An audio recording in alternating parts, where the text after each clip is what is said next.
ശ്രീ ഓ അബ്ദുള്ള പറഞ്ഞത് ഞാൻ ഇങ്ങനെ ശ്രദ്ധിച്ചിരിക്കാം. സത്യത്തിൽ അദ്ദേഹം ഇക്കാലത്തെ നാരായണ ഗുരുവും ചട്ടമ്പിസ്വാമി അയ്യങ്കാളിയും കൂടെ ചേർന്ന ഒരു അവതാരമായിട്ടാണ് എനിക്ക് തോന്നിയത്.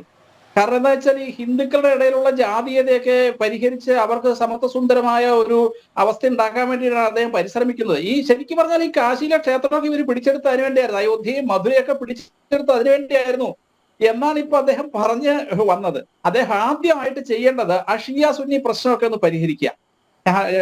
പരസ്പരം മുസ്ലിങ്ങൾ ലോകത്തിൽ കൊല്ലുന്നത്രയൊന്നും ലോകത്ത് വേറെ ആരും ചെയ്യുന്നില്ല. എന്നിട്ട് അതുപോലെ ആ സമത്വ സുന്ദരമായിട്ട് എല്ലാ പള്ളിയിലും സ്ത്രീകൾക്കൊക്കെ കയറി, മുസ്ലിം സ്ത്രീകൾക്ക് കയറി ആരാധന നടത്താനുള്ള ആ സ്വാതന്ത്ര്യം ഒന്ന് ഉണ്ടാക്കി കൊടുക്കുക. അതൊക്കെ കഴിഞ്ഞിട്ട് നമുക്ക് ഈ ഹിന്ദുക്കളെ നവീകരിക്കാൻ ഇറങ്ങുന്ന അല്ലേ നല്ലത് എന്ന് അദ്ദേഹം പ്രത്യേകിച്ച് ഈ പ്രായത്തിൽ ഒന്ന് ചിന്തിക്കുന്നത് നല്ലതാണ്. പിന്നെ ഈ സ്വാതന്ത്ര്യം അതെ അതെ അതെ അങ്ങ് ഇതിനകത്ത് കയറി ഇടപെടരുത്. അങ്ങ് കുറെ നേരം പറഞ്ഞിരുന്നു സ്ത്രീകൾക്ക് പ്രവേശന സ്വാതന്ത്ര്യം ഉണ്ട്.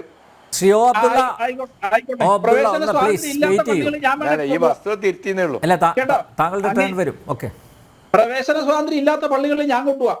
അതുണ്ട്. അത് നിൽക്കട്ടെ. അപ്പോ ഇത് മുസ്ലിം സമൂഹത്തെ സംബന്ധിച്ച്, ഒരു വിഭാഗത്തെ സംബന്ധിച്ച് ഞാൻ പറയട്ടെ, ഇത് അയോധ്യയിലും കാശിയിലും മാത്രമല്ല വരുന്ന ഈ അടുത്ത കാലത്തല്ലേ ഹദിയ സോഫിയയിൽ എന്താ നിങ്ങൾ കാണിച്ച്? ഹാദിയ സോഫി എന്ന് പറയുന്നത് ക്രിസ്ത്യൻ പള്ളി നിങ്ങൾ ഇസ്ലാം ദേവാലയമാക്കി മാറ്റി, ഗ്രാൻഡ് മോസ്ക് ആക്കി മാറ്റി. അതേപോലെ ഇനി ഒന്നും വേണ്ട. ഇപ്പോ നിങ്ങൾ ആരാധിക്കുന്ന കാബയുടെ ചരിത്രം എടുത്തു നോക്കൂ. മുഹമ്മദ് നബി നേരിട്ട് 300-ൽ പരം വിഗ്രഹങ്ങൾ അവിടെ അറേബ്യൻ ഗോത്ര സമൂഹങ്ങള് ആ ഗോത്ര സമൂഹങ്ങളുടെ ആരാധനാ കേന്ദ്രത്തിലെ 300-ൽ പരം വിഗ്രഹങ്ങൾ തകർത്തിട്ടാണ് നിങ്ങൾ അവിടെ കാബ ഉണ്ടാക്കിയത്. അപ്പൊ കാബ വിട്ടുതരണമെന്നല്ല ഇവിടെ ആൾക്കാർ പറയുന്നത്. പിന്നെ അങ്ങ് പറഞ്ഞു ഈ തെരഞ്ഞെടുപ്പ് വരുമ്പോ BJP-ക്കാര് ഈ ക്ഷേത്രകാര്യവും പറഞ്ഞുകൊണ്ടിരിക്കുന്നു. ഇവിടുത്തെ ഹിന്ദു സമൂഹം 3 ക്ഷേത്രം 3000 ക്ഷേത്രം വിട്ടുതരണമെന്ന് പറയുന്നില്ല. ഇവിടെ പിടിച്ചു വെച്ചിരിക്കുന്ന ക്ഷേത്രങ്ങളുടെ കണക്ക് വേണമെങ്കിൽ ഈ കേരളത്തിലടക്കം ഞാൻ പറയാൻ സാധിക്കും. ഭാരതത്തിലെ മാത്രമല്ല കേരളത്തിലടക്കം ഞാൻ പറയാൻ എനിക്ക് സാധിക്കും. അപ്പൊ അങ്ങേ ഒരു കാര്യം ചെയ്യൂ, വളരെ എളുപ്പമുള്ള ഒരു പണി ഞാൻ പറയാം. ഈ 3 ക്ഷേത്രങ്ങൾ വിട്ടുകൊടുത്താൽ BJP-യുടെ കയ്യിൽ ആയുധം തീർന്നില്ലേ? പിന്നെ തെരഞ്ഞെടുപ്പിൽ അവർ എന്ത് ചെയ്യും? ഒന്നുമില്ല, അവരുടെ ആയുധം നഷ്ടപ്പെടും. അപ്പൊ ശത്രുവിന്റെ കയ്യിലുള്ള ആയുധം നിങ്ങൾ ആദ്യം മാറ്റൂ. അതിന് ഏറ്റവും നല്ല പണി എന്ന് പറയുന്നത് ഇനിയിപ്പോ അയോധ്യയുടെ കാര്യത്തിൽ ഒന്നും ചെയ്യാനില്ല. ഈ കാശി മധുര ബാക്കി ഹേ എന്നാണ് ഇവരൊക്കെ വിളിച്ചുകൊണ്ടിരിക്കുന്നത് കേട്ടോ. അപ്പൊ ഈ കാശി മധുര അങ്ങ് വിട്ടുകൊടുത്ത പ്രശ്നം തീർന്നില്ലേ? BJP-ക്കാരുടെ കയ്യിൽ ആയുധം പോയില്ലേ? അവരെ തോൽപ്പിക്കാൻ ഇതിൽപ്പരം എന്താ വേറെ മാർഗം ഇരിക്കുന്നത്? അപ്പൊ അതുകൊണ്ട് ഇപ്പൊ ജമ്മു കാശ്മീരില് സാക്ഷാൽ ശങ്കര ഭഗവത്പാദരെ ആ സർവജ്ഞപീഠം കയറിയ ശങ്കരപീഠത്തിന്റെ പേര് സുലൈമാൻ ടേഗ് എന്നാണ്. ഇപ്പോ അങ്ങേക്ക് അറിയുമോന്ന് എനിക്കറിയില്ല. അപ്പൊ ഇതാണ് നിങ്ങൾ മറ്റു മതസ്ഥരോട് കാണിക്കുന്ന ഒരു വലിയ സഹിഷ്ണുതയുടെ ചരിത്രം പരിശോധിച്ചാൽ നമുക്ക് കാണാൻ സാധിക്കുന്നത്. ഇങ്ങനെ എത്ര സംഭവങ്ങൾ പറയാൻ സാധിക്കും. അതുകൊണ്ട് അങ്ങ് പറയുന്നത് പോലെ ഹിന്ദുക്കൾ അങ്ങ് വിട്ടുകൊടുത്താൽ പോലെ 600 വർഷമായി ആരാധിക്കുകയാണ്. ഈ 600 വർഷമായിട്ട് നിങ്ങൾ എന്താ ഈ പള്ളി ഒന്ന് പുനരുദ്ധരിക്കാഞ്ഞത്? നിങ്ങൾക്കിപ്പോ ഈ പള്ളിയുടെ ചുവരുകളിൽ ഹിന്ദു ദേവീ ദേവന്മാരുടെ വിഗ്രഹം ഇതൊക്കെ നിങ്ങൾക്കൊന്ന് മാറ്റാൻ മേലായിരുന്നു. എന്താ മാറ്റാഞ്ഞതിന്റെ പിന്നിൽ കൃത്യമായ ഉദ്ദേശമുണ്ട്. ഇത് നിങ്ങളും നിങ്ങളുടെ തലമുറയും വരാൻ പോകുന്ന തലമുറയും കാണണം. ഇത് കയ്യിൽ നിന്ന് പിടിച്ചെടുത്താണ്. ഇത് ഞങ്ങളുടെ ധിക്കാരമാണ്. ഈ ധിക്കാരം അനുസരിച്ച് ഇവിടെ ജീവിക്കാമെങ്കിൽ ജീവിച്ചാൽ മതി. ഇനി ഇപ്പൊ കാശിയും അയോധ്യയും മധുരയൊക്കെ വിട്. ഞാന് ഡൽഹിയിലെ കുത്തബ് മീനാറിലേക്ക് അങ്ങയുടെ ശ്രദ്ധ ക്ഷണിക്കുകയാണ്. കുത്തബ് മീനാറിൽ ഞാൻ നേരിട്ട് പോയെടുത്ത ഫോട്ടോ എന്റെ കയ്യിലുണ്ട്. ആ കുത്തബ് മീനാറിനുള്ളിൽ ഗണപതിയുടെ വിഗ്രഹമുണ്ട്. ഇത് എവിടുന്ന് വന്നതാ?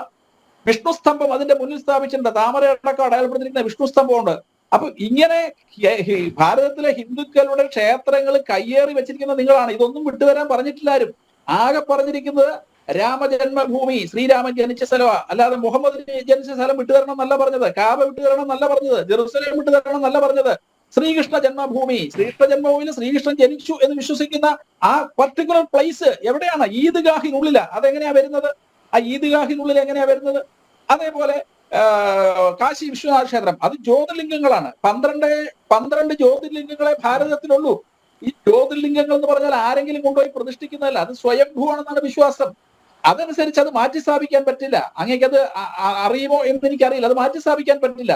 ഇപ്പം അയോധ്യയില് ഇടിഞ്ഞു പൊളിയാറായിരുന്ന ഒരു കെട്ടിടത്തിന് പകരം 5 ഏക്കർ സ്ഥലവും ഗംഭീര സംവിധാനങ്ങളും അല്ലേ തന്നത്. അപ്പൊ എന്തുകൊണ്ട് കാശിയിൽ നിങ്ങൾക്ക് അതിനേക്കാളും സംവിധാനങ്ങൾ ലഭിക്കാൻ പോവുകയല്ലേ?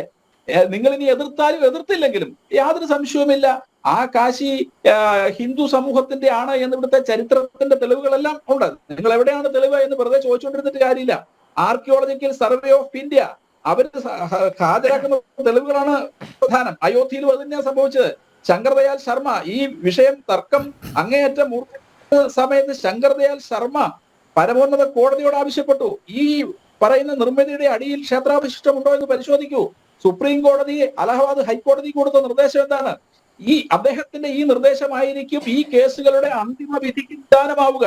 അതനുസരിച്ച് ശങ്കർ ദയാൽ ശർമ്മയുടെ നിർദ്ദേശമനുസരിച്ച് നടന്ന ഉത്ഖനനത്തിൽ കണ്ടെടുത്ത തെളിവുകൾ, അത് ശ്രീജിത് പണിക്കരുടെ കുറിച്ച് പറഞ്ഞു കഴിഞ്ഞു. ഇപ്പൊ തെളിവുകളൊക്കെ പറഞ്ഞാൽ നിങ്ങൾ പിന്നെ ചോദിക്കും എവിടെ തെളിവെന്ന് ചോദിക്കും. അത് നിങ്ങളുടെ പൊതു സ്വഭാവമാണ്. അത് സത്യത്തിൽ ഈ ഇസ്ലാം സമൂഹത്തെ, മുസ്ലിം സമൂഹത്തെ, സമാധാനപ്രേമികളായ മുസ്ലിം സമൂഹത്തെ വഴിതെറ്റിക്കുന്നത് പോലും ഈ ഓബ്ദുള്ളയെ പോലെയുള്ളവരാണ്.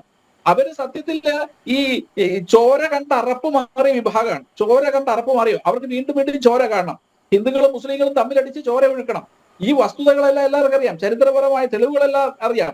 അതുകൊണ്ട് അങ്ങയുടെ ഏറ്റവും വലിയ വ്യാകുലത എന്ന് പറഞ്ഞാൽ തെരഞ്ഞെടുപ്പ് വരുമ്പോൾ BJP-ക്കാർ ക്ഷേത്രം കൊണ്ടുവരുന്നു എന്നുള്ളതാണ്. ആ 3 ക്ഷേത്രം അങ്ങ് വിട്ടുകൊടുത്തേക്ക് പ്രശ്നം തീർന്നില്ലേ? അതോടുകൂടി BJP-ക്കാരുടെ കയ്യിൽ 1000 പോലെ അവർ തോറ്റു തുന്നപ്പാടി പണ്ടാടങ്ങും. അതുകൊണ്ട് ശ്രീ അബ്ദുള്ള, അങ്ങയുടെ കയ്യില് ഇതിനുള്ള അധികാരം ഉണ്ടോ എന്നുള്ളത് വേറെ വിഷയം. പക്ഷേ അങ്ങ് പറയുന്നത് ഞങ്ങളെല്ലാം വിട്ടുകൊടുക്കാമെന്നാണല്ലോ. അപ്പൊ അതുകൊണ്ട് ഞാൻ പറയുന്നത് BJP-ക്കാരെ തോൽപ്പിക്കാനുള്ള ഏറ്റവും നല്ല വഴി ഈ 3 സാധനങ്ങൾ വിട്ടുകൊടുത്തേക്ക്. അവര് നശിച്ച് നാരായണക്കല്ല് പിടിക്കുന്ന കണ്ടു കഴിഞ്ഞാൽ നമുക്ക് സുഖമായില്ലേ? അതുകൊണ്ട് അങ്ങനെ ആ വഴിക്ക് അങ്ങനെ ഒന്ന് ചിന്തിച്ചു നോക്കും.